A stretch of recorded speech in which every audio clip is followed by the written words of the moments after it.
If you're watching right now and you're like, why are you in sunglasses? These are prescription, and I got to go find my regular glasses. But right before the show, this is what happens. And all you wanted to do was be able to see on air today. Yeah, because these are prescription. Because if I took my glasses off, one eye would go that way, and I wouldn't be able to read the screens in front of me. I know we're having some fun here, but we're talking about this news. Look, did I want to be talking about Jeffrey Epstein every day?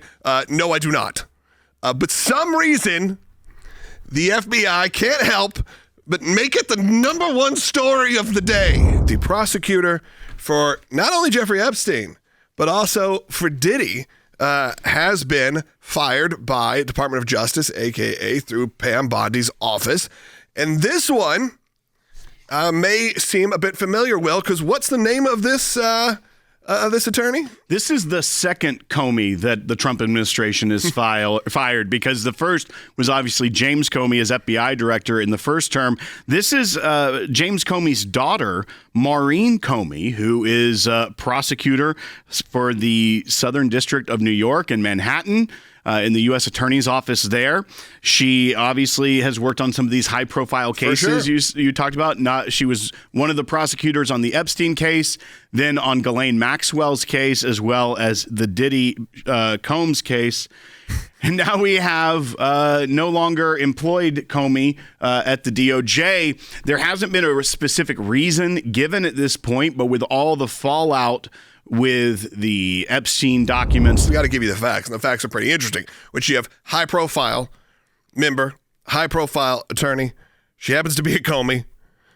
She happens to be the child of James Comey. And, of course, then you have on that she did Jeffrey Epstein. And, of course, Sean Diddy Combs. And when you look at this also, while we don't know a reason, we do know that there was some kind of maybe embarrassment, some egg on the government's face in the Diddy trial, where the big charges they went for, the RICO, the conspiracy charges, they didn't get the conviction. Now, once again, she is a senior trial attorney in the prosecutor's office. I don't know if she was the lead prosecutor, so haven't done enough research into that case specifically, whether or not, you can blame her exclusively for that, but it was her trial. But then she was a part of the Ghislaine Maxwell case, where they did get a conviction for 20 years for Ghislaine Maxwell. Obviously, we know that Jeffrey Epstein, his case never went to trial because he died while in the jail. I'm glad you left that open-ended. Thank you. Well, I just said he died. I didn't say how he died. That's what I'm saying. But those are kind of the facts. I don't know her other prosecution record, how many convictions she has, how good of an attorney she was. But the high-profile ones, it is interesting that she was a part of many of these, especially now. You also take that and look and say, okay, a lot of times people that have that expertise are assigned to those types of cases. Yeah, I'm not here to besmirch anybody. She may be a very qualified attorney who is doing her best. Even if it's a Comey, that doesn't mean anything. Again, you shouldn't be judged by the fact that we don't care for your father. Okay? We don't care for his seashell games. We now have a statement, a comment that comes directly from Maurene Comey that went out to her team today, I assume, when they said, hey, she probably sent an email out saying I'm no longer working. And, she didn't pull any punches. Being reported by Politico, it was a note to her former colleagues that she sent today, and it says, we have entered a new phase where, quote, without fear may be the challenge, and that's referring to the without fear or favor motto. And then she says, if a career prosecutor can be fired without reason, fear may seep into the decisions of those who remain. Do not let that happen. Fear is the tool of a tyrant, wielded to suppress independent thought.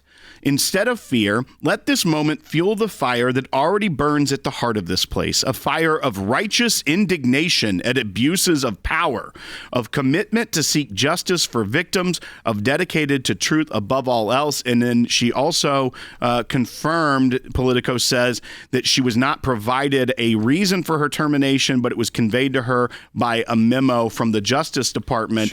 This is really interesting to me, Logan. She then gave the speech from Independence Day. Right. Bill Pullman was out there saying, we will not go quietly. And when I first was hearing this story last night was, okay, I don't know her prosecution record. Yeah, I just know her last name. I know a lot of people in our, kind of media sphere have been talking about her, but I didn't really have a decision. But this line that she wrote to her colleagues, and now it's, fear is not a tool of fear is a tool of a tyrant wielding to suppress independent thought.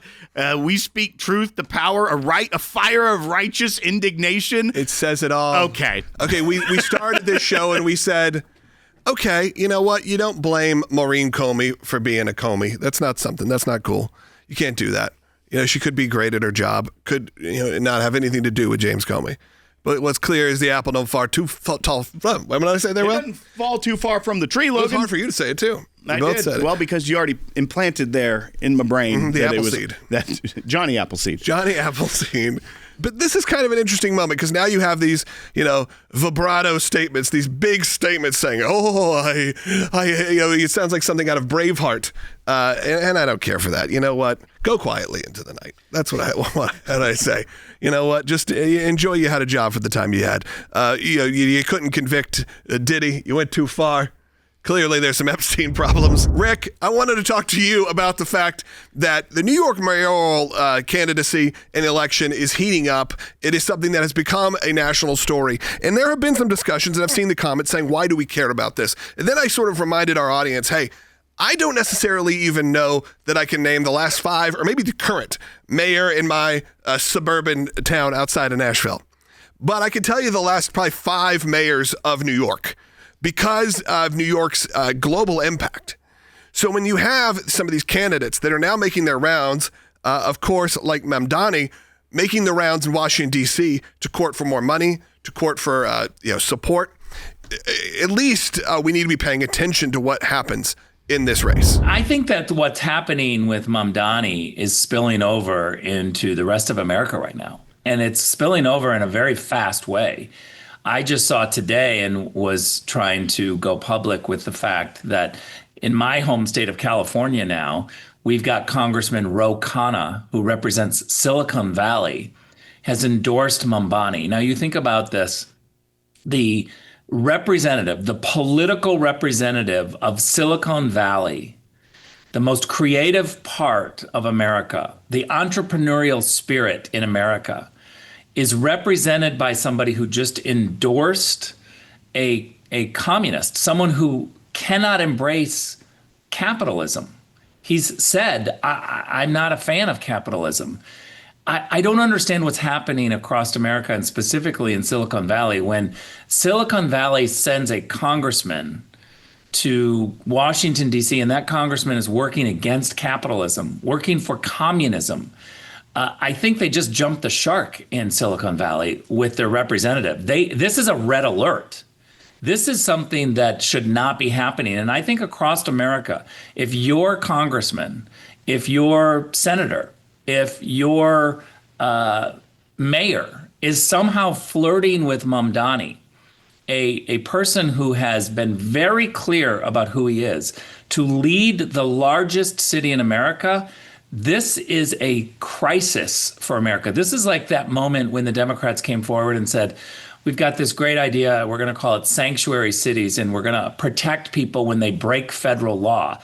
Conservatives, Republicans, people who are full of common sense should have been screaming immediately when they came up with this concept of sanctuary cities. Well, now the red alert is about the largest city in America cannot be led by somebody who flirts with communism, who says that communism is a better way, who can't defend capitalism. This is America, people.